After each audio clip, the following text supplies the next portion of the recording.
Revanth Reddy great.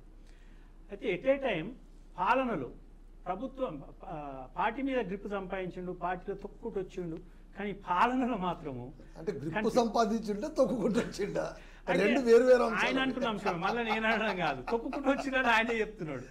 తొక్కుకుంటూ వచ్చి grip సంపాదించి మరి తొక్కినప్పుడు వాడికి అసంతృప్తి ఉంటేనే ఉంటుంది కదా అట్లా. సార్. అదే ఇప్పుడు పైకి లేచారేమో.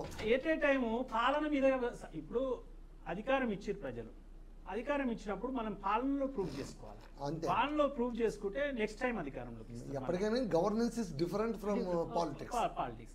అయితే ఈయన పాలన మీద ఇప్పటికీ గ్రిప్ సంపాదిస్తలేదు. ఏ ఒక్క ఐఏఎస్ ఉన్నట్టు అనిపిస్తలేదు, ఏ ఒక్క అధికారి గ్రిప్ లో ఉన్నట్టు అనిపిస్తలేదు, ఎక్కడ పాలన అంత స్తంభించినట్టే ఉన్నది. ఎక్కడ కూడా తృప్తిగా అఫీషియల్ గానీ ఏదైనా పాలన మీద ఇప్పటికీ గ్రిప్ రాలేదు. దాదాపు 15 సంవత్సరాలు అవుతుంది.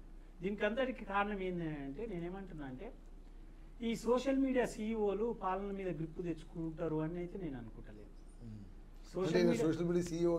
సోషల్ మీడియా సీఈఓగా సక్సెస్ అయ్యిండు కానీ